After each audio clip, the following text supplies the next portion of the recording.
আমন্ত্রণ জানাচ্ছি দেশ টিভির নিয়মিত আয়োজন দেশ সন্ধ্যায়। আপনাদের সাথে আছি আমি সুরভি তরণী। আজকে দেশ সন্ধ্যায় আমরা আলোচনা করব এভিয়েশন হাব বাংলাদেশ এই প্রসঙ্গে। দর্শক, এই প্রসঙ্গে আলোচনায় যাওয়ার আগে একটু আপনাদেরকে জানিয়ে রাখতে চাই যে ঢাকার হযরত শাহজালাল আন্তর্জাতিক বিমানবন্দরের তৃতীয় টার্মিনাল উদ্বোধন হতে পারে চলতি বছরের শেষে। এই টার্মিনাল ঘিরে দেশের ইতিহাসের সবচেয়ে বড় বহর সম্প্রসারণের প্রস্তুতি নিচ্ছে এয়ারলাইন্সগুলো। বিদেশি এয়ারলাইন্সগুলোও ফ্লাইট বাড়াবে। প্রতিযোগিতা বাড়লে কমবে আন্তর্জাতিক গন্তব্যের ভাড়া, এমনটাই মনে করছেন এভিয়েশন খাত সংশ্লিষ্টরা। তাদের মতে ঢাকা ধীরে ধীরে দক্ষিণ এশিয়ার একটি গুরুত্বপূর্ণ আঞ্চলিক এভিয়েশনে হাবে পরিণত হওয়ার সম্ভাবনা তৈরি হয়েছে এই তৃতীয় টার্মিনালকে ঘিরে। মূলত আমরা এটি নিয়ে আজকে আলোচনা করব এবং আলোচনার জন্য আজকে আমাদের সাথে স্টুডিওতে উপস্থিত রয়েছেন, আমার বাম পাশে রয়েছেন এটিএম নজরুল ইসলাম, এভিয়েশন বিশেষজ্ঞ, এবং আমার ডান পাশে রয়েছেন মোহাম্মদ কামরুল ইসলাম, মহাব্যবস্থাপক, জনসংযোগ, ইউএস বাংলা এয়ারলাইন্স। আপনাদের দুজনকে আজকে আমাদের দেশ সন্ধ্যার আয়োজনে স্বাগত জানাচ্ছি। মোহাম্মদ কামরুল ইসলাম, আমি আপনাকে দিয়ে আলোচনা শুরু করে দিতে চাই। যেমনটি বলছিলাম যে হচ্ছে বাংলাদেশ বিমান এয়ারলাইন্স, ইউএস বাংলা এয়ারলাইন্স সহ আরও বেশ কয়েকটি এয়ারলাইন্স রয়েছে তাদের হচ্ছে সম্ভাব্য তালিকায় যে বহর বাড়াচ্ছে এয়ারলাইন্সগুলো। সেদিক থেকে প্রায় 19,000 কোটি টাকা ব্যয়ে নতুন 21টি বোয়িং কেনার ঘোষণা দিয়েছে ইউএস বাংলা, এবং সব মিলে প্রায় 45টির মতো বিমান যুক্ত হচ্ছে ইউএস বাংলার বহরে। এই বিষয়টিকে আসলে কিভাবে দেখছেন আপনারা, এবং ভবিষ্যতে কোন কোন রুটে যাচ্ছে তাহলে ইউএস বাংলা? ধন্যবাদ আপনাকে। প্রথমেই যেটা বলতে চাই যে অ্যাট এ টাইম 21টা এয়ারক্রাফটের লিজ প্রক্রিয়ার মাধ্যমে আসলে আমাদের বহরে যুক্ত করার একটা পরিকল্পনা অলরেডি আমরা নিয়েছি, এবং সেটা 2027 সালের ডিসেম্বর নাগাদ আমাদের আশা করছি যে সবগুলো এয়ারক্রাফটেই আমাদের বহরে যোগ হয়ে যাবে। এই এয়ারক্রাফটগুলো যোগ করার পিছনে আসলে আমরা বলবো যে গত 12 বছরের যে আমাদের যাত্রাপথ, আসলে সেই যাত্রাপথটা আসলে আমরা বলবো যে বেশ কিছু পরিকল্পনা এবং সেগুলোকে বাস্তবায়ন, এবং ওভারঅল বাংলাদেশের যে যারা যাত্রী আছেন, বাংলাদেশের প্যাসেঞ্জার যারা আছেন, তাদের যে আস্থার জায়গাটা ইউএস বাংলার প্রতি তৈরি হয়েছে, এবং আমরা বাংলাদেশি প্যাসেঞ্জারদেরকে যে আমরা শুরু থেকে এখন পর্যন্ত আসলে যে ব্যবসার সার্ভিস দিয়ে যাচ্ছি, সেটার উপর ভিত্তি করেই আমাদের আসলে ব্যবসায়িক যে সম্প্রসারণ বলছে সেটাকে হাত দেওয়ার আসলে আমরা বলবো যে পরিকল্পনা করেছি। আপনি দেখবেন যে আমরা দুটা ড্যাশেড কিউ-400 এয়ারক্রাফট দিয়ে ঢাকা যশোর রুটে 2014 সালের 17 জুলাই যাত্রা শুরু করেছিলাম। সেখান থেকে এখন আমাদের বহরে 25টা এয়ারক্রাফট আছে, এবং সেই 25টা এয়ারক্রাফটের মধ্যে 3টা মানে এয়ারবাস 330 এয়ারক্রাফট আছে, যার সিট ক্যাপাসিটি হচ্ছে 436। শুধু এইটা ফ্লিট সম্প্রসারণ হচ্ছে, রুট সম্প্রসারণ হচ্ছে, ব্যাপারটা এমন না। আপনি দেখেন যে 12 বছর সময়কালটা বাংলাদেশের যারা প্রাইভেট এয়ারলাইন্সগুলোর সাথে ইনভলভ আছে, স্যার আছেন, স্যার হয়তো আমার চেয়ে এর চেয়ে ভালো বলতে পারবেন যে এই 12 বছর কেন বাংলাদেশে 29 বছর আসলে যে কিংবা 30 বছর যে প্রাইভেট এয়ারলাইন্সের যাত্রাপথ, এর মাঝে কিন্তু আমাদের 8-9টা এয়ারলাইন্সকে কিন্তু আমাদেরকে ইতিহাসের পাতায় চলে যেতে হয়েছে। সেই 8-9টা এয়ারলাইন্সের মধ্যে 10 বছর যে সময়কালটা, এটা বাংলাদেশের এভিয়েশনের জন্য একটা রিস্কি টাইম বলবো, একটা মাইলস্টোনের মতো আসলে আমি বলবো। সেখানে দেখেন জিএমজি এয়ারলাইন্স 10 বছর ফ্লাইট অপারেশনের পরে যে আমরা দেখেছি এটাকে ডাউনওয়ার্ডে যে 14 বছর সাসপেন্ডেড করে দিতে, আমরা দেখেছি ইউনাইটেড এয়ারসকে 10 বছর পরে সাসপেন্ড করে দিতে, রিজেন্ট এয়ারসকে আমরা ঠিক 10 বছরের সময় সাসপেন্ড করে দিতে, এবং আমাদের যে আমাদের মানে সমসাময়িককালে যে নভোএয়ার যে ফ্লাইট অপারেশন আছে, তারাও কিন্তু আসলে আমি বলবো 10 বছর পর থেকে আসলে খুব বেশি কমফোর্টেবল একটা জার্নির মধ্যে নাই বলে আমার কাছে মনে হচ্ছে। But US Bangla just reverse একটা জায়গাটায় আছে, কারণ 10 বছর পরে আমরা বহরে যোগ করেছি এয়ারবাস, আমরা জেদ্দা রুটে ফ্লাইট অপারেশন শুরু করেছি, রিয়াদ রুটে ফ্লাইট অপারেশন করেছি। বাস্তবে হচ্ছে আমরা যখন থেকে আসলে ফ্লাইট শুরু করেছি, তখন আমাদের যেটা ছিল বাংলাদেশি প্রবাসীরা সারা ওয়ার্ল্ডে যেসব জায়গায় আছে, ধারাবাহিকভাবে আমরা সেই রুটগুলোকে আসলে আমরা পরিচালনায় আনতে চাচ্ছিলাম, এবং সেই ধারাবাহিকতা আপনি দেখেন শুরু থেকে আমরা মধ্যপ্রাচ্যে যেসব গন্তব্যগুলো আছে, লাইক মাস্কাট বলেন, দোহা বলেন, Sharjah, Dubai, Abu Dhabi, Jeddah, Riyadh, এই রুটগুলোতে ফ্লাইট অপারেট করছে, এবং শুধু এই রুটগুলো না, বাংলাদেশের প্রবাসী লাইক কুয়ালালামপুর, সিঙ্গাপুর, সেই সব জায়গায় আমরা ফ্লাইট অপারেশন আছে, মালদ্বীপের মালেতে আমরা ফ্লাইট পরিচালনা করছি। প্রত্যেকটা জায়গায় কিন্তু আমাদের পরিকল্পনার সাথে আমাদের আসলে এই বাস্তবায়নগুলোকে আমাদের সংযুক্ত করার চেষ্টা করেছি।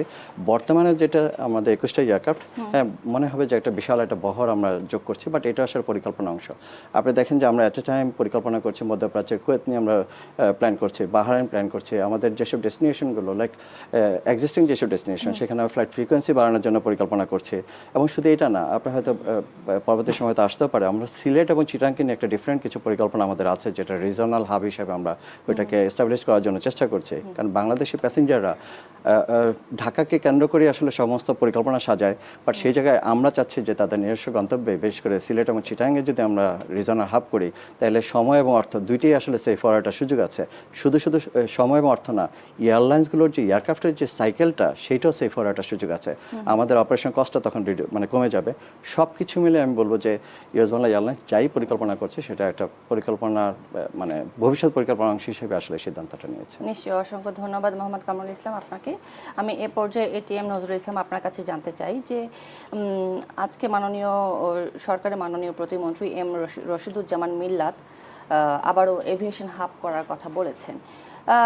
যতদূর আমি আসলে বুঝি যে এভিয়েশন হাব জিনিসটা তো বিশাল বড়, অনেক বিনিয়োগের ব্যাপার, এটি অনেক সময়ের একটি ব্যাপার রয়েছে। তাহলে বাংলাদেশের পার্সপেক্টিভ থেকে কবে নাগাদ এই পরিকল্পনা বাস্তবায়ন করা সম্ভব হবে বলে আপনি মনে করছেন? এটা খুবই একটা জটিল প্রশ্ন, আর একটা মাননীয় মন্ত্রী একটা জটিল ব্যাপার নিয়ে কথা বলছেন। আসলে হাবটা কি? আমরা যেসব করতে হাব বলি, আসলে তো ওই হাব নিয়ে আমরা কথা বলি না। It should be transiting hub. আমরা গভর্নমেন্ট ইনফ্রাস্ট্রাকচার তৈরি করতে পারে, গভর্নমেন্টের বিশাল ইনফ্রাস্ট্রাকচার তৈরি করতে পারে, but it is the airlines who makes the hub. Government তো হাব করবে না। ইনফ্রাস্ট্রাকচার করলেই যে হাব হয়ে যাবে এমন কোনো কথা নেই। পৃথিবীর বহু দেশে বিশাল বিশাল এয়ারপোর্ট আছে, বাট দ্যাট হাব না। But Dubai is a hub, Singapore is a hub, এরকম ব্যাংকক ইজ এ হাব। আমরা কেন হাব এখনো করতে পারি নাই? ছোট এয়ারপোর্ট হলেও হাব করা যায়, বাট এখানে যেটা প্রশ্ন সেটা হচ্ছে আমাদের দেশের এয়ারলাইন্সগুলো কোন স্টেজে আছে। আমরা এখন পর্যন্ত পয়েন্ট টু পয়েন্ট ডেস্টিনেশনে পছন্দ করি। একটু আগে যে কামরুল সাহেব যে বললেন বিভিন্ন পয়েন্টে তারা যাচ্ছে, দিজ আর অল এমনকি বিমান যেসব পয়েন্টে যাচ্ছে, these are all point to point destination. এখানে কোনো ট্রানজিট করে আমি এক জায়গায় জড়ো করে অনেকগুলো লোক, যেমন সাইকেলের স্পাইক দেখছেন তো, তার মাঝখানে টিয়ে থাকে, এটাকে বলে হাব অ্যান্ড স্পোক। বিভিন্ন জায়গা থেকে আমি লোক জড়ো করব, এনে একত্রে এনে বড় ডেস্টিনেশনে নিয়ে যাব। তো সেটার জন্য অনেক সুযোগ সুবিধা দরকার আছে। এই সুযোগ সুবিধাগুলো কিন্তু আমাদের এখানে নাই। তো এইটা তৈরি করে দিতে হবে এবং এয়ারলাইন্সগুলো পার্টিসিপেট করতে হবে। আপনি যদি পৃথিবীর বড় বড় এয়ারলাইন্সগুলো দেখেন, বড় বড় দেশগুলো দেখেন, আপনি দেখবেন যেমন মিডল ইস্টের ইউএই কান্ট্রিগুলো, তারা নিজস্ব এয়ারলাইন্সগুলো তাদের দেশ থেকে যত যাত্রী পরিচালনা করে, তারপর 90% তারা ক্যারি করে, বাকি 10% অন্য দেশ। কুয়েতেও তাই, ইথিওপিয়াও তাই, এমনকি আপনি সিঙ্গাপুর তারা 56%, ইন্ডিয়ার তারা প্রায় 45 to 50% তারা ক্যারি করে। সেই ক্ষেত্রে আমাদের 25% ট্যুর, কেউ কেউ বলে 30, কেউ বলে 22, এরকম, বাট 25% প্লাস মাইনাস, বাকি 75% যাত্রী বাইরে নিয়ে যাচ্ছে। তাহলে আমার একটা হাব হবে কীভাবে হবে? আর হাব যখন আপনি করবেন, it is not the airlines only. Airport and airlines is not the aviation business, it's an ecosystem. আমাদের দেশে কোনো এমআরও গড়ে ওঠে নাই, আমাদের দেশে কোনো সিমুলেটর নাই। তো একটা আমাদের দেশের এভিয়েশনের সাথে হোটেল মোটেলের সাথে কোনো কানেক্টিভিটি নাই। আমার এয়ারলাইন্স কোথায় যাবে তার সাথে আমার ট্যুরিজম পয়েন্টে কোনো কানেক্টিভিটি নাই। তো টোটাল ইকোসিস্টেম যদি আপনি না বিল্ড আপ করেন এবং এয়ারপোর্টে ট্রানজিট প্যাসেঞ্জারদের জন্য সুযোগ সুবিধা না ক্রিয়েট করেন, তাদের যদি লাঞ্ছিত হতে হয়, তারা যদি ডিপ্রাইভ ফিল করে, তাতে আসবে না কেউ। এবং আপনাকে মার্কেটিং করতে হবে যে আমার দেশে আসো, এখান থেকে ট্রানজিট হয়ে যাও। কারণ বাংলাদেশ জিওগ্রাফিক্যালি খুব ভালো একটা লোকেশনে আছে। সাউথ ইস্ট এশিয়া এবং সাউথ এশিয়া, এই দুইটা জায়গার কান্ট্রি থেকে নিয়ে আমরা কিন্তু ওয়েস্টে যেতে পারি অ্যান্ড দূর ইস্টে যেতে পারি। এই জায়গাটা কিন্তু আমরা এখন পর্যন্ত নজর দিচ্ছি না, কারণ আমাদের এয়ারলাইন্সগুলো শক্তিশালী নাই। এয়ারলাইনগুলো কেন শক্তিশালী নেই? একটু আগে ও বললো যে 3টা বড় বড় এয়ারলাইন্স আজকে নাই হয়ে গেছে। তার 2টার ভিতরে আমি ছিলাম একটা, 2টাতেই আমি জব করেছি। তো এই যে অবস্থানটা, কেন এয়ারলাইন্সগুলো থাকতে পারতেছে না? ইউএস বাংলা টিকে আছে, আমি চাই তারা আরও টিকে থাকুক, আরও ভালো করুক। তারা 21টি এয়ারক্রাফট আনতেছে, যদিও আমি এখানে একটুখানি শঙ্কিত আছি তারা কীভাবে এটা ম্যানেজ করবে, বাট আমি চাই যে তারা ভালো করুক। কিন্তু এই এয়ারলাইন্সগুলো যে আসবে এটার জন্য যে আমার পলিসি সাপোর্ট দরকার সরকারের পক্ষ থেকে, সেটা কতটুকু আছে? আমার সিভিল এভিয়েশন অথরিটি আমাকে কতটুকু আমাকে সাপোর্ট দেবে এবং তাদের নিয়ম কানুনগুলো কতটুকু ইজি হবে? একটা বিদেশি এয়ারলাইন্স এসে যদি এখানে নষ্ট হয়ে পড়ে থাকে, সেই এয়ারক্রাফটটা কত দ্রুত ঠিক করে যেতে পারবে, তার সাথে কিন্তু কাস্টম জড়িত, তার সাথে সিসিআই জড়িত, মানে chief controller of import and export জড়িত। এই যে সব, কারণ একটা জিনিস পাশ তাকে নিয়ে আসতে হবে, কত দ্রুত সে এয়ারক্রাফটকে মেরামত করে চলে যেতে পারবে, সেটাও একটা প্রশ্ন। তো এই সবগুলো যখন আমি করতে পারবো তখন আমি বলতে পারবো yes this is an hub. তো এইগুলা করার জন্য ওভারনাইট সম্ভব না। ফার্স্টে আমাকে প্রস্তুতি হতে হবে আমার এয়ারলাইন্সগুলো। আমার মনে করেন বিমান 14টা বোয়িং আনছে, আরও 10টা এয়ারবাস আনার কথা বলছে, 24টা, ওরা আরও 21টা, ইউএস বাংলার 21টা আনতে যাচ্ছে। এই যে আনতে যাচ্ছে গুড সাইন, এটা খুব ভালো একটা সাইন। এবং তাদের স্ট্র্যাটেজিটা কি এখন, তারা কি স্পোক অ্যান্ড হাব করবে? যদি না করে যদি আবার সে পয়েন্ট টু পয়েন্ট করতে থাকে তাহলে তো হাব হবে না। আর এই হাবটা যদি আমি বিদেশি এমিরেটসের জন্য করি, সিঙ্গাপুর এয়ারলাইন্সের জন্য করি, তাহলে তো আমার লাভটা কি হলো? তো আমাদের গভর্নমেন্টকে সে সাপোর্টটা দিতে হবে যাতে আমাদের দেশের এয়ারলাইন্স তাদের বহর বাড়াতে পারে এবং তারা এখানে একটা সত্যিকার অর্থে হাব তৈরি করতে পারে, করে আমাদের টোটাল মার্কেট, ইন্টারন্যাশনাল মার্কেটের যে শেয়ার, সেই শেয়ারের কমপক্ষে 50 ঊর্ধ্বতে যেতে পারে। সেইটা কীভাবে যাবে? সরকারের উচিত এয়ারলাইন্সগুলোর সাথে বসে সেই ব্যবস্থাপনাটা তৈরি করা এবং সেই সাপোর্টটা দেওয়া। নিশ্চয়ই, অসংখ্য ধন্যবাদ ডিটিএম নজরুল ইসলাম। স্যার যেটি বলছিলেন যে হচ্ছে এই যে 2-3টা বড় বড় এয়ারলাইন্স আসলে মার্কেট থেকে ঝরে পড়েছে, আসলে কেন ঝরে পড়লো, কি কি চ্যালেঞ্জেস তারা ফেস করেছিল, এখান থেকে শিক্ষা নিয়ে এই যে আমরা হাবের কথা বলছি, এভিয়েশন হাবের কথা বলছি, এদিকে কিভাবে আগানো যায় আপনি কি মনে করেন? ধন্যবাদ। যে তিনটা না, আসলে 8 থেকে 9টা এয়ারলাইন্স, হ্যাঁ আপনি বলেছিলেন 8 থেকে 9টা এয়ারলাইন্স, বাট এর মাঝে 3টা এয়ারলাইন্স কিন্তু দেশের বাইরে গেছে। বিশেষ করে আপনি বললেন যে ইউনাইটেড এয়ারলাইন্স লন্ডন পর্যন্ত ফ্লাইট অপারেট করেছে, GMG airlines United Medina flight operate করেছে, জেদ্দা ফ্লাইট অপারেট করেছে, করাচি ফ্লাইট অপারেট করেছে। বাট এটা হচ্ছে যে আসলে এয়ারলাইন্সগুলোর নিজস্ব কিছু দুর্বলতা ডেফিনেটলি আছে, বাট পলিসিগত এখানে অনেকগুলো সমস্যাই আসলে। তো বর্তমান সরকার মেয়াদকাল হচ্ছে 5 মাস চলছে, বাট এখন কথা হচ্ছে যে প্রিভিয়াসলি যেসব গভর্নমেন্টগুলো আসলে গেছে প্রত্যেকের আসলে সমস্যাগুলো, এখন যদি সমস্যা নিয়ে কথা বলি সেই সমস্যাগুলো ক্যারি করতে হবে বর্তমান সরকারকে। বাট আমি সেদিকে যেতে চাচ্ছি না। বর্তমান সরকারের সবচেয়ে পজিটিভিটি হচ্ছে তারা চাচ্ছে যে এভিয়েশন ইন্ডাস্ট্রিটা যেন এগিয়ে যায়, ট্যুরিজম ইন্ডাস্ট্রিটা যেন এগিয়ে যায়। বাট সেটাও আসলে আমি বলবো যে শুধু কথায় না, কাজের মধ্যেও সেটা দেখতে হবে। বাট এখানে কিছু আমার কাছে মনে হয় কিছু শর্টফলও আছে, কারণ লাস্ট বাজেটে আমরা দেখেছি 9,18,000 কোটি টাকার একটা বাজেটে সেখানে মাত্র এভিয়েশন অ্যান্ড ট্যুরিজমের জন্য সেখানে 2600 কোটি টাকার মতো বাজেট আপনার বরাদ্দ। সেটা মানে মিনিমাম একদম নমিনাল একটা পার্সেন্টেজ আমরা দেখেছি। এখন আমরা 3rd টার্মিনাল অপারেশন নিব, সিলেট এয়ারপোর্টটাকে আমরা এটা আরও বেশি অ্যাক্টিভেশনে যাব, চিটাং এয়ারপোর্টকে যাব, নতুন মানে আনইউজড এয়ারপোর্টগুলোকে ইউজে নিয়ে আসবো। বাট সমস্যা হচ্ছে বাজেট তো আপনার লিমিট করে দিয়েছেন আপনার মিনিমাম একটা বাজেটের মধ্যে। বাট এখানে যেমন এয়ারলাইন্স আছে, সাথে সাথে ট্যুরিজম আছে।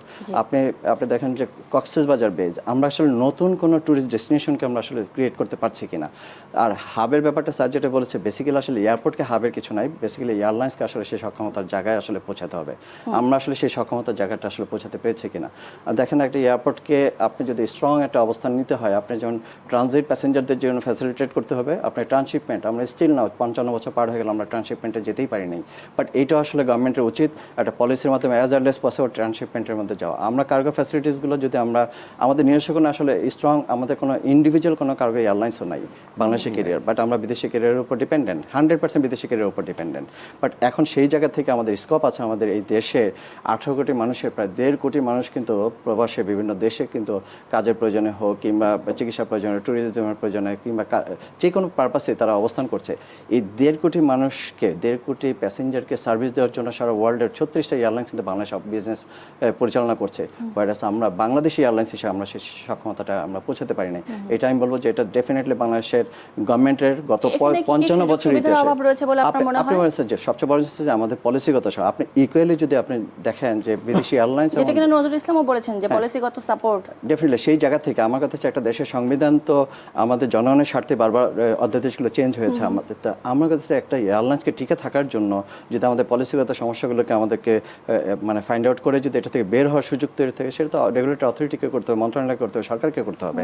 বাট আপনাকে বাস্তবতা হচ্ছে নয়টা এয়ারলাইন্স কিন্তু আপনার ইতিহাসের পাতায় চলে গেছে। কেন চলে গেছে এই ফাইন্ডিংস কিন্তু শুধু আমি আপনি না, এটা রেগুলেটরি অথরিটি সহ কনসার্ন যারা আছে তাদেরকে ফাইন্ড আউট করতে হবে যে একই প্রবলেমটার জন্য যারা এক্সিস্টিং এয়ারলাইন্স আছে কিংবা আপকামিং যেসব এয়ারলাইন্স আসতে চায় তারা যেন একই প্রবলেমের মধ্যে ফেস না করে। একটা ছোট্ট একটা এক্সাম্পল দিই, 2022 থেকে আমরা হ্যাঙ্গার ফ্যাসিলিটিস বুক করছি, বাট স্যার আছেন এখানে, প্রত্যেকটা এয়ারলাইন্স যাত্রা শুরুর আগে থেকে হ্যাঙ্গার ফ্যাসিলিটিসের জন্য আসলে সিভিল এভিয়েশন অথরিটিকে বিভিন্ন সময় আসলে আপিল করেছে, আবেদন করেছে, বাট এই আবেদনের মধ্যে থাকা অবস্থাতে কিন্তু 9টা এয়ারলাইন্স কিন্তু চলে গেছে। বাট একটা হ্যাঙ্গার ফ্যাসিলিটিস তখনই দরকার যখন সেফটি কনসার্নের ব্যাপার থাকে। আমার একটা এয়ারক্রাফট মেনটেন্যান্সের জন্য সি চেক, ডি চেক কিংবা হেভি চেকগুলো করার জন্য কিংবা রেগুলার চেকের জন্য আপনাকে হ্যাঙ্গার ফ্যাসিলিটিস লাগবে।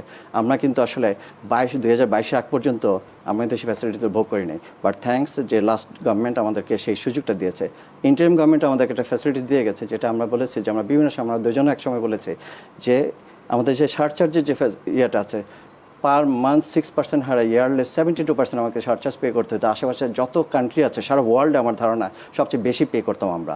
বাট আমাদের দাবি ছিল 12 থেকে 15%-এর মধ্যে দিয়ে যেতে। লাস্ট ইন্টারিম গভর্নমেন্ট সেটাকে 14.25%-এ দিয়ে গেছে, যেটা আমি বলবো যে একটা এয়ারলাইন্সের এখানে ভাড়ার সাথে সম্পর্কিত না, বাট একটা এয়ারলাইন্সকে সাস্টেইন করার জন্য, টিকে থাকার জন্য এই ডিসিশনটা অনেক দরকার ছিল।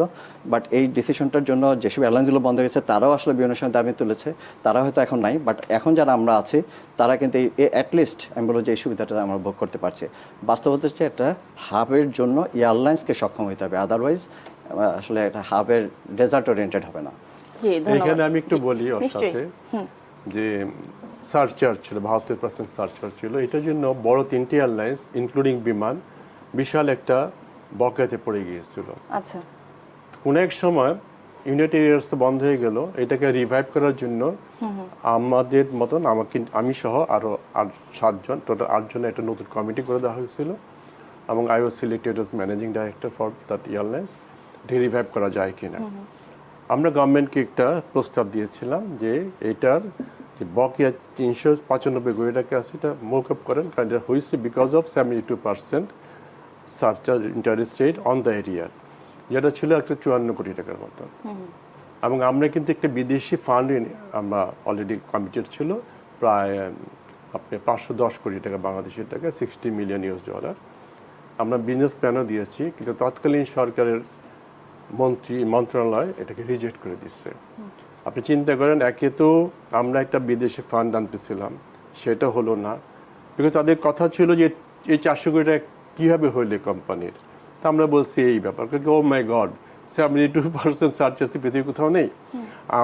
আমি নিজে ড্রাফট করে চিঠি আমরা পাঠিয়েছিলাম সরকারের কাছে, যেটা মৌকুব করে 12% করা হোক। সেটা তখন হয় নাই, রিজেক্ট করা হয়েছে। ফরচুনেটলি ইন্টারিম গভর্নমেন্ট এটাকে 14.5% করছে আবার, ইটস এ গুড থিং। কিন্তু এটা যদি 5 বছর আগে করতো, 10 বছর আগে করতো, তাহলে অনেকগুলো এয়ারলাইন্স কিন্তু এরকম একটা সিচুয়েশনে যেত না।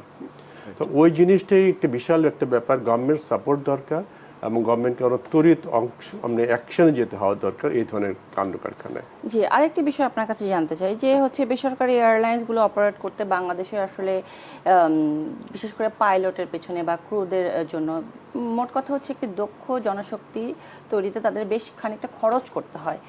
এই বিষয়গুলো আসলে কিভাবে মানে এটা আসলে কি সারা ওয়ার্ল্ডেই কিন্তু এখন এভিয়েশনে মানব সম্পদের, বিশেষ করে পাইলট এবং ইঞ্জিনিয়ার ঘাটতি আছে। আমাদের কিন্তু দেশে প্রচুর লোক সংখ্যা আছে, বিশাল সম্ভাবনার জায়গা আছে। আমরা কিন্তু সরকারিভাবেই গত ৫-৫০ বছর ধরে আমরা খুব মজার কথা বলি, প্রবাসী আয় থেকে এত আসছে, বাট হু আর দোজ প্রবাসী? Labour class. আমরা বারবার বলে আসছি, আমরা যদি এভিয়েশন থেকে ট্রেনিং দিয়ে করতে পারতাম তাহলে কিন্তু আমরা এখানে অনেক বেশি আর্ন করতে পারতাম। একজন ইঞ্জিনিয়ার যখন আমরা এখানে নিয়ে আসি, সে 5 থেকে 8,000 $10,000 বেতন নেয়। একজন পাইলটের বেতন একই রকম, অথচ আমরা তৈরি করতে পারি। আমাদের এখানে ভালো একাডেমি নাই, পাইলট ট্রেনিং একাডেমি নাই, আমাদের এখানে ইঞ্জিনিয়ারিং ট্রেনিং একাডেমি নাই। আমরা যখনই সরকারের কাছে আবেদন করি, এই সাপোর্টটা কিন্তু আমরা সরকারের কাছে তেমন একটা পাইনি কখনো, কারণ এটা এক্সিস্ট করা অনেক কঠিন। যদি আমি ইন্ডাস্ট্রি, সিভিল এভিয়েশন এবং দ্য ট্রেনিং একাডেমি যদি যৌথভাবে না কাজ করে, তাহলে ট্রেনিং একাডেমিগুলো টিকে থাকতে পারবে না। আজকে দেখেন, US বাংলার ম্যানেজিং ডাইরেক্টর একটা সাক্ষাৎকারে বলছেন তারা 22 জন পাইলটকে বিদেশ থেকে ট্রেনিং করে নিয়ে আসছেন।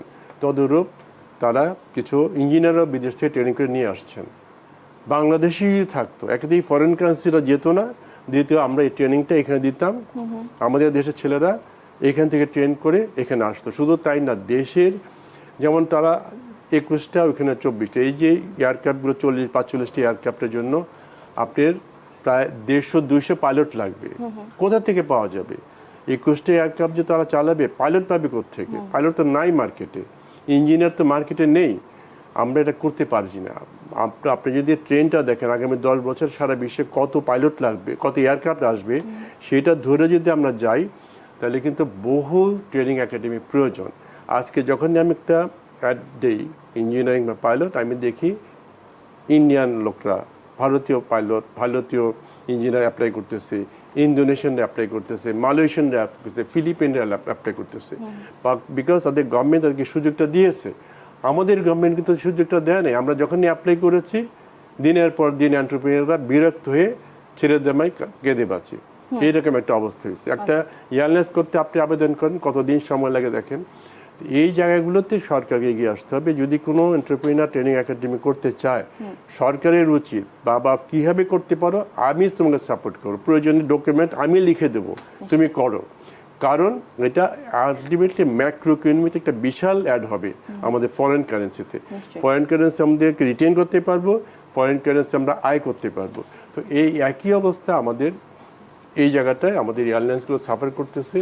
আমি আশা করবো গভর্নমেন্ট এই জায়গাটা খেয়াল দেবেন, যেসব এক্সিস্টিং ট্রেনিং একাডেমি আছে বা যারা করতে চাচ্ছে তাদেরকে যেন প্রমোট করা হয় এবং ইন্ডাস্ট্রি যেন তাদেরকে সাপোর্ট করে।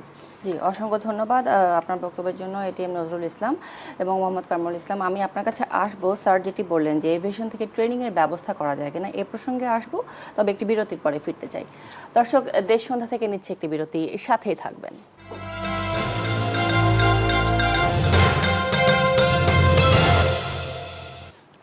আবারও স্বাগত জানাচ্ছি দেশ সন্ধ্যার আয়োজনে। আজকে আমরা দেশ সন্ধ্যায় কথা বলছি এভিয়েশন হাব বাংলাদেশ এই প্রসঙ্গে, এবং এই পর্যায়ে মোহাম্মদ কামরুল ইসলাম, আপনাকে বলে গিয়েছিলাম বিরতিতে যাবার আগে যে এটিএম নজরুল ইসলাম স্যার যেটি বলছিলেন যে এভিয়েশন থেকে ট্রেনিংয়ের ব্যবস্থা যদি করা যেত, তাহলে হচ্ছে অনেকটাই সমস্যা হয়তো মোকাবেলা করা যেত, বা আমাদের যে পর্যাপ্ত ট্রেনিং একাডেমি নেই, এই বিষয়গুলো নিয়ে আসলে কীভাবে চিন্তাভাবনা করা যায়? ডেফিনেটলি এটা একটা বিশাল সিদ্ধান্তের ব্যাপার। আজকে যে আমরা 21টা প্লেন যোগ করার চিন্তা ভাবনা করছি, আমাদের 25টা এয়ারক্রাফট চলতেছে, এটার পিছনে আসলে অপারেটর কারা, আসলে এভিয়েটর কারা? আপনার পাইলট লাগবে, ইঞ্জিনিয়ার লাগবে, সাপোর্টিং স্টাফ তো আদার্স বিভিন্ন ডিপার্টমেন্ট লাগবে। বাস্তবতা হচ্ছে পাইলট প্রডিউস করা কিংবা এএমই মানে এয়ারক্রাফট মেইনটেন্যান্স ইঞ্জিনিয়ার তৈরি করার মতো আসলে বাংলাদেশে ওই ধরনের সক্ষমতা কিংবা বাংলাদেশে কোনো একাডেমি আমি বলবো যে নাই বললেই চলে। বাট ইউএস বাংলা এয়ারলাইন্স গত 3 বছর ধরে আমাদের একটা স্টুডেন্ট পাইলটের একটা প্রজেক্ট কিন্তু হাতে নিয়েছে। আপনারা তো জেনে থাকবেন যে আমরা ইতিমধ্যে 28 জন স্টুডেন্টকে আমাদের রিক্রুটমেন্ট প্রসিডিউরের মাধ্যমে তাদেরকে রিক্রুট করে তাদেরকে 100% ইনভেস্টমেন্ট ইউএস বাংলার পক্ষ থেকে করে তাদেরকে আমেরিকার ফ্লোরিডাতে আমরা এপিক ফ্লাইং একাডেমির মাধ্যমে তাদেরকে আমরা ট্রেন আপ করে সেটা পিপিএসসিপিএল কমপ্লিট করে দেন। তারা লাইসেন্স নিয়ে বাংলাদেশে এসছে এবং সিভিলেশন থেকে একটা লাইসেন্স নিয়ে অলরেডি তারা আমাদের ইউএস বাংলা এয়ারলাইন্সে অ্যাজ এ ফার্স্ট অফিসার হিসেবে কিন্তু তারা জয়েন করেছে। এই প্রসিডিউরে আমাদের অলরেডি প্ল্যান আছে যে আগামী কয়েক বছরের মধ্যে আমরা প্রায় 200 পাইলট আমরা প্রডিউস করবো এবং সেম প্রসিডিউরে, যেটা আমরা আসলে বলি যে পজিটিভ একটা রেজাল্ট আমরা অলরেডি পেয়েছি। এবং সাথে সাথে ইঞ্জিনিয়ার আমরা অলরেডি 18 জন স্টুডেন্টকে আমরা পাঠিয়েছি ইন্ডিয়াতে ঠাকুর একাডেমিতে, সেখান থেকে 12 জন অলরেডি আমাদের এয়ারলাইন্স এসে জয়েন করেছে, বাকি 6 জন আসার পথে। ঠিক একই প্রসিডে আমরা 100 জন এএমইকে আমরা ইন্ডিয়াতে পাঠানো অলরেডি চিন্তা ভাবনা করছি। এটা তো ইউএস বাংলা এয়ারলাইন্স তাদের নিজস্ব প্ল্যানিংয়ের মধ্যে থেকে আসলে এটাকে করছে, বাট এটা সমাধান না আসলে। এটা সরকারকে, যেহেতু 55 বছরে আমরা প্রাইভেট এয়ারলাইন্সগুলো আমরা এগিয়ে যাওয়ার চেষ্টা করেছি, বাংলাদেশ বিমান এগিয়ে যাওয়ার চেষ্টা করেছে, বাট পাইপলাইনে আসলে সেই প্রডিউস করার মতো কোনো ধরনের পাইলট কিংবা ইঞ্জিনিয়ার নাই। বাট সেইটা তৈরি করার জন্য ডেফিনেটলি বাংলাদেশের নিজস্ব ফিল্ডেই আসলে আমি বলবো যে এখানে একাডেমি তৈরি করার যেমন যথার্থতা রয়ে গেছে, এবং এটার পিছনে যেহেতু বিভিন্ন বেসরকারি প্রতিষ্ঠানগুলো আসলে চেষ্টা করেছে, আমি বলবো যে সেটা সাকসেসফুলি তারা একটা আসলে যে পৌঁছাতে পারে নাই। বাট সেই জায়গায় সরকারকে উচিত এই ধরনের ইনিশিয়েটিভ জন্য যদি এভিয়েশন ইন্ডাস্ট্রিটাকে এগিয়ে নিতে হয়, শুধু ইউএস বাংলা আজকে এক্সপানশনে যাচ্ছে, বাস্তবে কিন্তু ইউএস বাংলা যে বড় হচ্ছে তা না, বাংলাদেশের এভিয়েশন তার নিজের সক্ষমতার জায়গাটাকে আসলে পরিচয় করে দিচ্ছে। যে আজকে দেখেন আমরা এভিয়েশন ট্যুরিজম থেকে অনলি 3% আমাদের জিডিপি কন্ট্রিবিউশন আছে, whereas পার্শ্ববর্তী যে দেশগুলো আছে, লাইক ইন্ডিয়াতে প্রায় 6%, মোর দ্যান 6% কন্ট্রিবিউশন আছে, মায়ানমার আছে 7%-এর কাছে আছে, শ্রীলঙ্কাতে আছে 9% প্লাস। তো এই যে কন্ট্রিবিউশনগুলো জিডিপিতে আছে, বাট সেখানে কিন্তু বাংলাদেশের সেই সুযোগ আছে, বিকজ আপনি পার্শ্ববর্তী দেশগুলোতে যে এভিয়েশনের যে মানে আসলে আমি বলবো যে প্যাসেঞ্জার কারা, দেশীয় প্যাসেঞ্জার, তো দেশীয় প্যাসেঞ্জার বাংলাদেশে 1.5 কোটি প্যাসেঞ্জার থাকা অবস্থাতে যখন বিদেশি এয়ারলাইন্সগুলো তারা শত শত ফ্লাইট পরিচালনা করতে পারছে, সেখানে আমাদের দেশীয় এয়ারলাইন্সগুলো মানে বিমান কিংবা ইউএস বাংলা কিংবা আদার কোনো ক্যারিয়ার তারা কিন্তু সেই জায়গাটা কিন্তু সেই সক্ষমতার জায়গাটা পৌঁছাতে পারে না। ওভারঅল আমি বলবো যে দেশের এভিয়েশনটাকে যদি এস্টাবলিশ করতে হয়, ইন্ডাস্ট্রিটাকে যদি এস্টাবলিশ করতে হয়, তাহলে আমাদেরকে অনেক ফ্যাসিলিটেট করতে হবে। এভিয়েশন যদি ভালো করে, ট্যুরিজম ইন্ডাস্ট্রি ভালো করবে। আপনি দেখেন আজকে কক্সবাজারের কথাই যদি বলি, অনেকগুলো 5 স্টার হোটেল হয়েছে। আজকে ইউএস বাংলা এয়ারলাইন্স এবং এয়ার এক্সট্রা প্রায় ডেইলি 30টা ফ্লাইট আমরা অপারেট করছি ঢাকা কক্সবাজার ঢাকা। যদি কোনো কারণে 30টা ফ্লাইট যদি সাসপেন্ডেড থাকে, সবগুলো হোটেল বন্ধ হয়ে যাবে, প্যাসেঞ্জার ক্রাইসিস মানে গেস্ট ক্রাইসিসের মধ্যে পড়ে যাবে। ওভারঅল আসলে এয়ারলাইন্সের উপর ডিপেন্ডেন্ট হয়ে যাচ্ছে কিন্তু ট্যুরিজম ইন্ডাস্ট্রি, হোটেল ইন্ডাস্ট্রি সহ, ট্রাভেল ইন্ডাস্ট্রি সহ। আপনি একটা জাস্ট এক্সাম্পল হিসেবে দিই, কোভিডকালীন সময়ে দেখেন আকাশপথ লকডাউন অবস্থা ছিল, সারা ওয়ার্ল্ডের সমস্ত বিজনেস লকডাউন অবস্থা পড়ে গেছে। যখন এভিয়েশন আকাশপথ যখন ওপেন হয়েছে, আবার সব ব্যবসা বাণিজ্যগুলো সব ওপেন হয়ে গেছে। বাস্তবতা হচ্ছে একটা দেশের economy totally dependent on aviation. তো সেই জায়গাটা থেকে আপনি যত দ্রুত এভিয়েশনের ব্যাপারে সিদ্ধান্ত নিতে পারবেন। যদি সিদ্ধান্তহীনতায় ভোগেন, তাহলে আমরা বলব যে 55 বছর যেভাবে গেছে, হাতের সামনে 55 বছর হতে সেভাবেই যাবে। বাট আমরা আসলে যেটা চাই না, আমরা সারা ওয়ার্ল্ডের ওপেন স্কাইতে আমরা যে ব্যবসাটা আসলে নানাবিধ কম্পিটিটরের মধ্যে আমরা ফেস করছি, আমরা চাই সরকার যেন যত দ্রুততম সময়ে আমাদের এভিয়েশনের ব্যাপারে সিদ্ধান্তগুলো নিয়ে আমাদের এভিয়েশনটাকে সামনের দিকে এগিয়ে যাওয়ার চেষ্টা করে। জি, ধন্যবাদ আপনাকে মোহাম্মদ কামরুল ইসলাম। এরপর যে এটিএম নজরুল ইসলাম, আপনার কাছে জানতে চাই, যেহেতু আমরা আসলে এভিয়েশন হাব বাংলাদেশ এই প্রসঙ্গে কথা বলছি এবং দ্রুত সময়ে হয়তো 3য় টার্মিনালও হয়তো উদ্বোধন হবে, তবে একটি মাত্র রানওয়ে ব্যবহার করে কি সেটা সম্ভব বলে আপনি মনে করেন? না, এটা আসলে আমরা তার আগে আমি একটা একটা পয়েন্টে আমি কথা বলি। সেটা ছিল যে আমরা ট্যুরিজমের আমাদের জিডিপি কন্ট্রিবিউশন হচ্ছে 3%, এটা আমরা বলে থাকি। কিন্তু আমার প্রশ্ন হচ্ছে 3%-এর ভিতরে বিদেশি পর্যটক কয়জন? This is very important question. আপনি যখন এটা বলেন দেশীয় পর্যটকদের দিয়ে, আপনি তো ফরেন কারেন্সি আর্ন করছেন না, নিশ্চয়ই না। সো এইখানটায় উচিত সরকারি নজর দেওয়া কীভাবে এটা বাড়ানো যায়। হয়, আবার যে প্রশ্নটা করেছেন, থার্ড টার্মিনাল আমরা এত বড় করে থার্ড টার্মিনাল 21,000 কোটি টাকা দিয়ে খরচ করলাম, কিন্তু থার্ড টার্মিনাল বানালাম। আজকে যদি আমাকে প্রশ্ন করেন থার্ড টার্মিনাল এবং ফার্স্ট টার্মিনাল এবং সেকেন্ড টার্মিনাল, এই 3টা টার্মিনাল তো আছে, এই 3টা টার্মিনাল মিলে আমরা 2.5 কোটি লোককে 2 কোটি 50 লক্ষ লোকের মতো লোককে আমরা সেবা দিতে পারবো। তো এটা বানানোর আগে কি আমরা একবারে ভাবলাম যে এই একটা রানওয়ে দিয়ে আমি এতগুলো লোক আনতে পারবো কিনা? যদি সেই প্রশ্নটা থাকে এবং যদি সেই প্রশ্নটা সত্য হয়, তাহলে থার্ড টার্মিনাল বানানোর যৌক্তিকতাটা কোথায়? কেন আমরা থার্ড টার্মিনাল বানালাম যদি আমি নাই করতে পারি? তো এইখানে বিশাল একটা প্রশ্ন যে আমার একটা মাত্র রানওয়ে দিয়ে আমি এটা আনতে পারবো কি না। উত্তর হচ্ছে ইট ইজ ভেরি ডিফিকাল্ট। আমি অসম্ভব বলবো না, ভেরি ডিফিকাল্ট। ডিফিকাল্ট কি? যার দরকার 20 মিনিট তাকে দেখো 30 মিনিট 1 ঘন্টা হোল্ড করে রাখলাম। এই যে অবস্থানটা হবে, এই জন্য অনেকে কিন্তু এখানে ডিসকারেজড হবে, বড় বড় এয়ারলাইন্স নাও আসতে পারে। এমনকি আমার দেশের যে প্যাসেঞ্জারকে আমি এনে ট্রানজিট করে যে চলে যাব, এটা আমার পছন্দ নাও করতে পারে। অর্থাৎ হাব করার যে ইন্টেনশন, হাব করার যে ইচ্ছা, সেই ইচ্ছার জন্য যে আমার যে ইনফ্রাস্ট্রাকচার দরকার সেটা আমি তৈরি করতে পারবো না, সুযোগ দিতে পারবো না। তো একটা মাত্র রানওয়ে আমরা তারপরে এখন পর্যন্ত আমরা চিন্তা করছি না। আমাদের একটা প্রস্তাব ছিল যে যেহেতু আমরা একটা মাত্র রানওয়ে, আমরা এটাকে কীভাবে ক্যাপাসিটি বাড়াতে পারি। এই মুহূর্তে কোন কোন এয়ারপোর্টের কথা বিবেচনা নিতে পারি, এটা কিভাবে করতে পারি ক্যাপাসিটি বাড়ানোর পেছনে আমরা বলেছিলাম যে র্যাপিড ট্যাক্সওয়ে বাড়িয়ে দেন, তারা করেছে।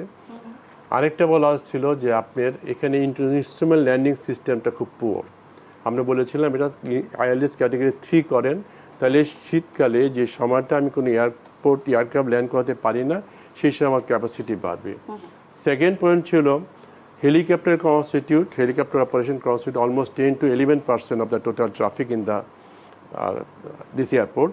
যদি হেলিকপ্টারকে আলাদা কোনো জায়গায় হেলিপ্যাড করে নেওয়া যায়, হেলিপোর্ট করা হয়, তাহলে আপনি 10% সক্ষমতা বেড়ে যাচ্ছে। কিন্তু আপনি ATM system, air traffic management system যদি আরও স্মার্টার করেন, তাহলে আরও 2 থেকে 3% কিন্তু আপনি ক্যাপাসিটি বাড়াতে পারবেন।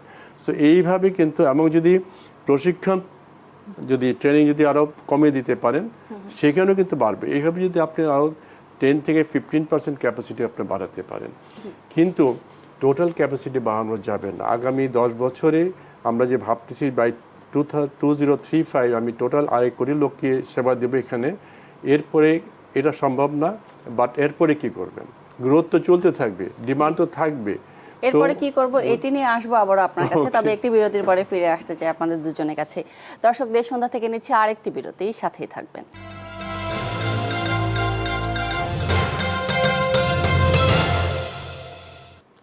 আবারও আমন্ত্রণ জানাচ্ছি দেশ সন্ধ্যার আয়োজনে। আজকে আমরা আলোচনা করছি এভিয়েশন হাব বাংলাদেশ এই প্রসঙ্গে, এবং এই পর্যায়ে মোহাম্মদ কামরুল ইসলাম আপনার কাছে জানতে চাই, একই প্রশ্ন আমি এটিএম নজরুল ইসলাম স্যারকেও করেছিলাম যে হাবের কথা যেহেতু আসছে, দ্রুততম সময়ে হয়তো তৃতীয় টার্মিনালের উদ্বোধন হয়ে যাবে, কিন্তু একটি মাত্র রানওয়ে ব্যবহার করে সেটি আসলে কতদূর এই যুদ্ধ জয় করা সম্ভব? আর ঢাকার বাইরের কথা যদি আমরা চিন্তা করি বা আপনারা যদি চিন্তা করেন, সেক্ষেত্রে কোন কোন এয়ারপোর্টের কথা বিবেচনা করা যেতে পারে? জি, ধন্যবাদ। থার্ড টার্মিনালকে কেন্দ্র করে আসলে আমি বলবো যে এটা আরও প্রায় বছর 3 আগে আসলে সফট ওপেনিংয়ের মাধ্যমে কিন্তু অলরেডি ওপেন করেছে, বাট বাস্তবে হচ্ছে এয়ারলাইন্স এবং প্যাসেঞ্জার কেউ কিন্তু এটাতে সুবিধা ভোগ করতে পারেনি। স্টিল নাও সরকার অপেক্ষা করছে, এর মধ্যে 3টা সরকার কিন্তু পার হয়ে গেল। তো বর্তমান সরকার অপেক্ষা করছে 16 ডিসেম্বর একটা টার্গেট ওরিয়েন্টেড একটা ডেট নিয়ে আসলে কাজ করছে যে অপারেশনে যাওয়া যায় কিনা। দেখেন, এই থার্ড টার্মিনালকে কেন্দ্র করে বেশ কিছু এয়ারলাইন্স কিন্তু ফ্লাইট অপারেশনের একটা পরিকল্পনা সাজিয়েছিল, বাট থার্ড টার্মিনাল অপারেশন শুরু হয় না, কিন্তু কিছু এয়ারলাইন্সে কিন্তু অপারেশন শুরু হয়ে গেছে, like Ethiopian Airlines, Egypt Air, China Air, Fits Air, Sri Air নামে একটা এয়ারলাইন্স, নেপালে এয়ারলাইন্স আসার পরিকল্পনা করছে। তো বাস্তব হচ্ছে যে আপনার এতগুলো এয়ারলাইন্স অপারেশন আছে। ইতিমধ্যে বিভিন্ন গণমাধ্যমে যেটা দেখেছি যে সিভিল এভিয়েশন অথরিটি অলরেডি চিন্তা ভাবনা করেছে যে বর্তমান 2টা টার্মিনালের যে অপারেশনটা আছে সেটার উপরে যতগুলো ফ্লাইট অপারেশন হচ্ছে সেখানে আর নতুন করে ফ্লাইট অপারেশন আসলে সুযোগটা নাই বর্তমান অবস্থায়, যতক্ষণ পর্যন্ত থার্ড টার্মিনাল অপারেশন শুরু না হচ্ছে। সেখানে একটা মানে ফ্রিকোয়েন্সি বরাদ্দ দেওয়ার পরেও কিন্তু সেটা নতুন করে আসলে কেউ ফ্লাইট অপারেশন যেতে পারবে না, এই ধরনের একটা নির্দেশনা দেওয়া আছে। দেখেন, এখন পর্যন্ত থার্ড টার্মিনাল শুরুই হয় নাই, বাট শুধুমাত্র ওইটার প্রেশারটাকে কমানোর জন্যই কিন্তু অলরেডি সাসপেন্ডেড করছে। যদি থার্ড টার্মিনাল অপারেশন শুরু হয়ে যায়, আমাদের যে ডোমেস্টিক ফ্লাইটগুলো, ইন্টারন্যাশনাল ফ্লাইটগুলো, অ্যারাইভাল ডিপার্চার সব কিছুই একটা রানওয়েকে কেন্দ্র করে, মানে সুন্দর একটা বাড়ি হয়েছে, বাট বাড়িতে ঢোকার রাস্তাটা রাখে নাই। এটা আসলে বলবো শুরু থেকে সাড়ে কথা শুরু থেকে আসলে ভুলটা হয়েছে। 13-14 হাজার কোটি টাকা একটা প্রজেক্টকে সেটা 24-25 হাজার কোটি টাকা এসে ঠিকেছে। এখন পর্যন্ত আমরা কি সেটা কোনো অপারেশন যেতে পারিনি, ফ্যাসিলিটিও ভোগ করতে পারিনি। তো এখন কথা হচ্ছে আমাদের ঢাকার বাইরে যে এয়ারপোর্টগুলো আছে, আপনার কাছে ইতিমধ্যে ইউএস বাংলা এয়ারলাইন্স কিন্তু অলরেডি পরিকল্পনা আছে যে আমাদের যে এয়ারক্রাফটগুলো যোগ হতে যাচ্ছে এটাকে চিটাং এয়ারপোর্টকে আমরা রিজনাল হাব হিসেবে আমরা কাজ করতে যাচ্ছি, এবং সিলেটকেও রিজনাল হাব হিসেবে। সেখানে আমরা কিন্তু 4টা এয়ারক্রাফটকে প্ল্যান করেছি, যেটা ডেডিকেটেড আমরা ওই এয়ারক্রাফটগুলো আমরা ওই এয়ারপোর্টে ব্যবহার করবো, এবং 2টা এয়ারক্রাফটকে আমরা সিলেট এয়ারপোর্টে ব্যবহার করবো। বাট তার চেয়ে বড় কথা হচ্ছে আমাদের 7টা এয়ারপোর্ট আমাদের অপারেশন আছে, 8টা এয়ারপোর্ট অপারেশন আছে। এর মধ্যে 2টাই এয়ারপোর্ট কিন্তু বরিশাল এবং যশোর এয়ারপোর্ট। আপনারা হয়তো জানবেন যে সময়ের জন্য আমরা কিন্তু সাসপেন্ডেড করেছি যশোরে, এবং আর্লিয়ার আমরা বরিশালেও সাসপেন্ড করতে হয়েছে বিকজ অফ আদার যে ফ্যাসিলিটিসগুলো আছে লাইক রোড ট্রান্সপোর্ট। মহাভাঙ্গা এবং পদ্মা ব্রিজ হওয়ার পরে কিন্তু আমাদের মানে এয়ারপোর্টকে ব্যবহার করে যেসব প্যাসেঞ্জার ফ্লাই করতো তারা কিন্তু ড্রাস্টিক্যালি আসলে প্যাসেঞ্জার কমে যাওয়ার কারণে কিন্তু আমাদেরকে সেই রুটগুলোকে আসলে সাসপেন্ড করতে হয়েছে।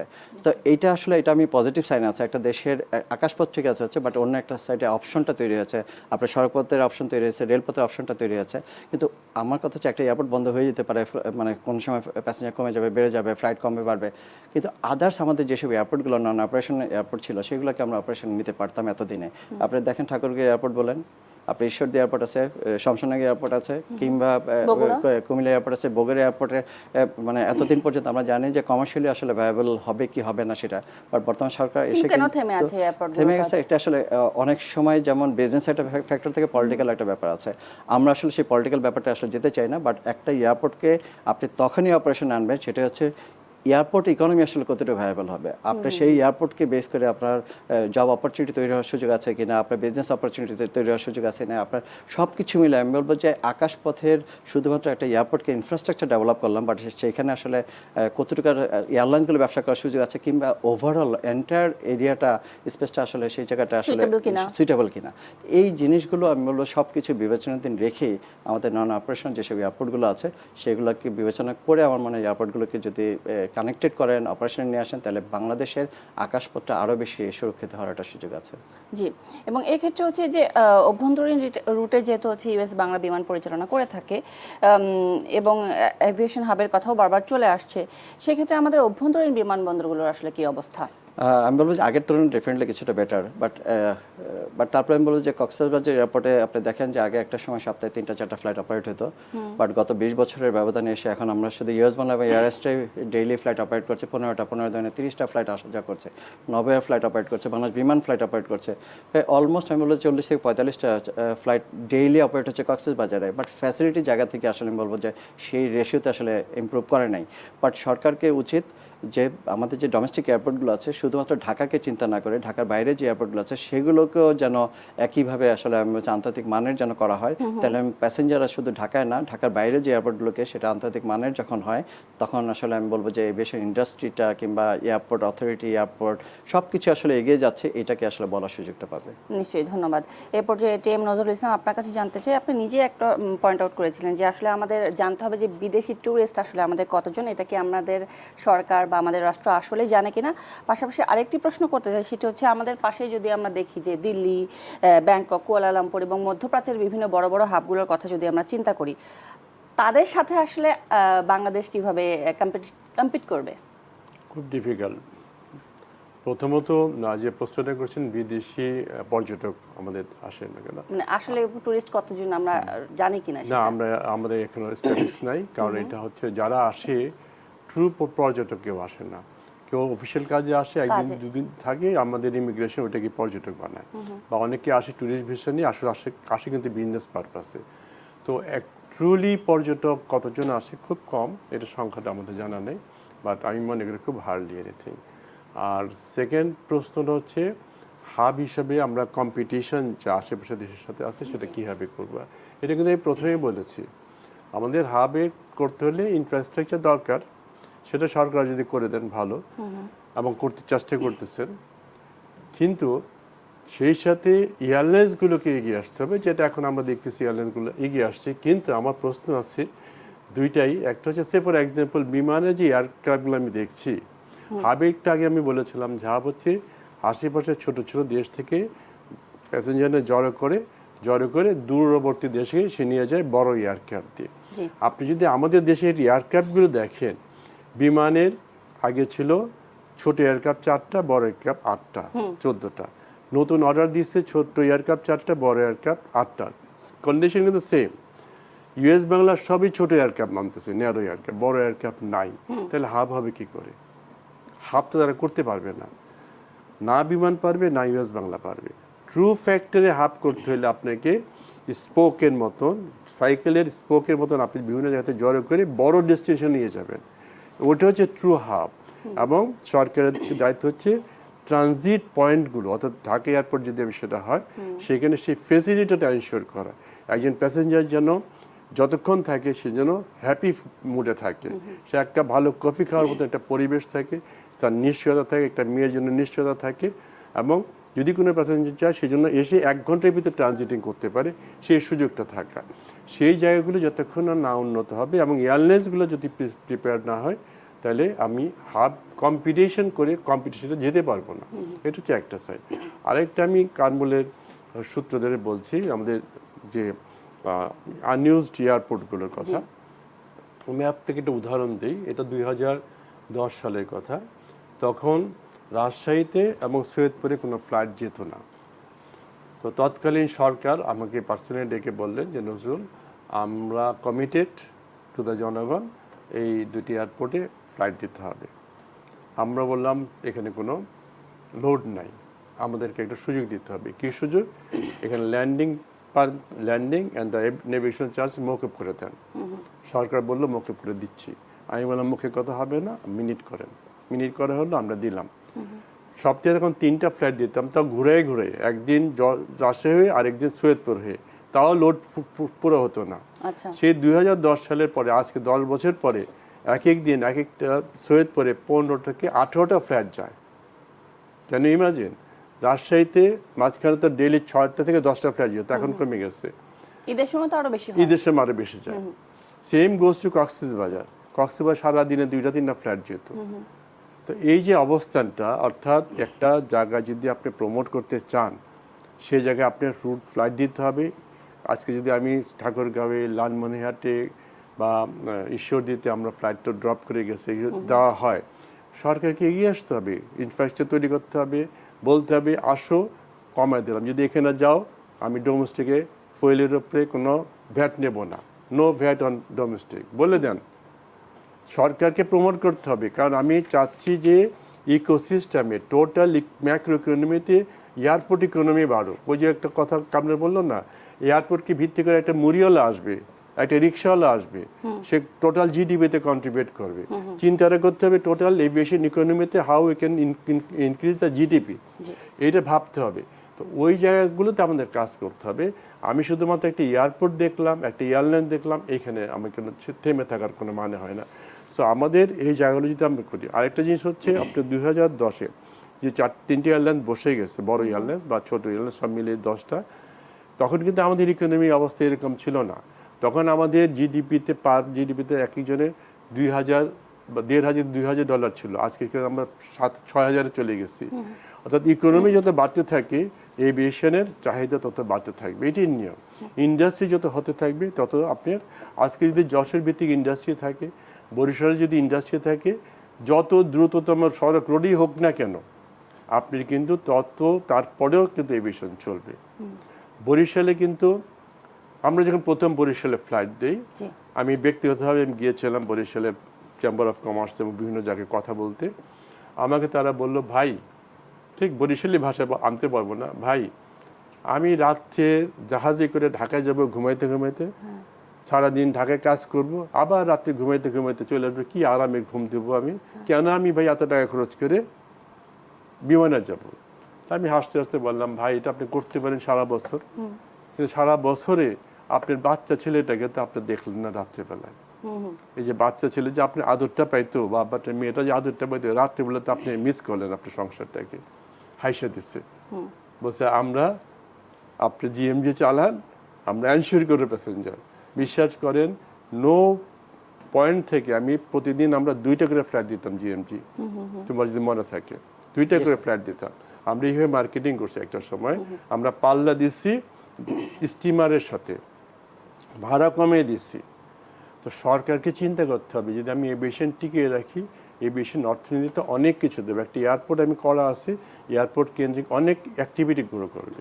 তো এই জায়গাগুলোতে দরকার। প্লাস একটা দেশের ইকোনমি যখন বাড়বে, জিডিপি যখন বাড়বে, তখন অটোমেটিক কিন্তু এই চাহিদাটা বাড়তেই থাকবে। সো এই জায়গাটা আমাদের চিন্তা করা উচিত সামগ্রিকভাবে, হাউ উই ক্যান অ্যাচিভ। আরেকটা কথা বললাম যে আমরা যে এই বর্তমান ঢাকা এয়ারপোর্ট, যেটা হযরত শাহজালাল আন্তর্জাতিক বিমানবন্দর, এইটার কার্যকারিতা হয়তো দেখা যাবে 5 থেকে 10 বছর পরে আমরা আর পারবো না। তখন আমাদের কি হবে? আজকে আমাকে চিন্তা করতে হবে। আমরা ঢাকার, আপনি দেখবেন যে ঢাকা এয়ারপোর্ট এখন কি, ঢাকা এয়ারপোর্ট তো শহর দখল করে নাই, শহর ঢাকা এয়ারপোর্টকে দখল করেছে। ঢাকা এয়ারপোর্ট যখন হয় তখন কিন্তু শহর সেখানে ছিল না। বাট এটা ছিল 1942-তে, 1942-তে এটা তৈরি হয়। তখন এটা পর একটা গ্রাম ছিল, গ্রামও না, পতিত জমি। ছোটবেলায় আমি দেখছি, আমি গেছি ছোটবেলায়। তো সেই জায়গাটায় আজকে শহর হয়ে গেছে। এমনকি আপনি দেখেন মাইলস্টোন এবং এরকম আরো অনেক স্থাপনা হয়েছে জাস্ট অ্যাপ্রোচ পাথের নিচে, যেটা ডিসকারেজ করা হয়। এয়ারপোর্ট তো কোনো কষ্ট মানে কিছু করে নাই, মানুষ আমরা গিয়ে এখানে এয়ারপোর্টকে ধ্বংস করে দিলাম। এখন কি করবেন, কিছু করার নেই। বাট আমাদের এয়ারপোর্ট যখন এসে পৌঁছে একদম স্যাচুরেটেড অবস্থায় পৌঁছে, আমাদের চিন্তা হতে, প্রত্যেকটা দেশ চিন্তা করছে এবং তার এয়ারপোর্টকে শহর থেকে আরও দূরে সরেছে। But it should be within 1 hour journey, 1 ঘন্টার মধ্যে যেন শহরে আসতে পারি। তো এইটা সরকারকে চিন্তা করতে হবে এখন থেকে। নিশ্চয়ই, অসংখ্য ধন্যবাদ এটিএম নজরুল ইসলাম। আপনার কাছে মোহাম্মদ কামরুল ইসলাম একেবারে শেষ পর্যায়ে চলে এসেছে। 1 মিনিটে জানতে চাই, স্যার যে বলেন যে ইনফ্রাস্ট্রাকচার ফ্যাসিলিটিস ডেভেলপ করার কথা, এটি নিয়ে আসলে আপনাদের সরকারের কাছে চাওয়া কীরকম, বা সরকার কী ধরনের পদক্ষেপ নিলে আপনাদের জন্য ভালো হবে? 1 মিনিটে বলবেন। স্যার যেটা বলেছে যে শহরে আসলে এয়ারপোর্টকে খেয়ে ফেলছে, ব্যাপারটা একদম 100% সত্য। তা আপনার এখন বর্তমান সিচুয়েশনে থার্ড টার্মিনাল কেন্দ্র করে আমরা এয়ারপোর্ট প্রিমিসেসের মধ্যে ঢুকবো, অনেক ফ্যাসিলিটি ভোগ করবো, সব ঠিক আছে। 5 বছর পরে এয়ারপোর্টে ঢোকার মতো অবস্থায় থাকবো কিনা আমরা আসলে। তো সেই জায়গাটা একটা এয়ারলাইন্স যদি সাস্টেইন করতে হয়, টিকে থাকতে হয়, কিংবা ফ্যাসিলিটি ভোগ করতে হয়, তাকে এয়ারপোর্ট পর্যন্ত পৌঁছতে হবে। সেই জায়গাটা যখন আমরা দেখছি যে গত 20 বছর আগের ঢাকা শহর আর এখনকার ঢাকা শহরের ভিতরে আকাশ পাতাল ডিফারেন্স হয়ে গেছে। নিশ্চয়ই এখন আমাদের উচিত নিয়ারেস্ট ঢাকা আরেকটা ইন্টারন্যাশনাল এয়ারপোর্টের জন্য এখনই চিন্তা করা। যদি আপনি সময় ক্ষেপণ করবেন, যত সময় ক্ষেপণ করবেন, দেশ তত পিছিয়ে যাওয়ার একটা সুযোগ থাকবে, এভিয়েশন তত পিছিয়ে যাওয়ার একটা সুযোগ থাকবে। সুতরাং সে পিছিয়ে না গিয়ে বর্তমান সরকারকে বর্তমান যে ফ্যাসিলিটি আছে সেটাকে ডেভেলপ করেন, সাথে সাথে ভবিষ্যৎ পরিকল্পনার অংশ হিসাবে ঢাকার কাছাকাছি আরেকটা ইন্টারন্যাশনাল এয়ারপোর্টের পরিকল্পনা সাজানো উচিত বলে আমার কাছে মনে হয়। এটাই আমার কথা। নিশ্চয়ই। অসংখ্য ধন্যবাদ মোহাম্মদ কামরুল ইসলাম এবং এটিএম নজরুল ইসলাম আপনাদের দুজনকে আজকে আমাদের দেশ সন্ধ্যার সময় দেওয়ার জন্য। ধন্যবাদ। দর্শক, এই ছিল আজকের মতো দেশ সন্ধ্যার আয়োজনে। ধন্যবাদ সবাইকে সাথে থাকার জন্য।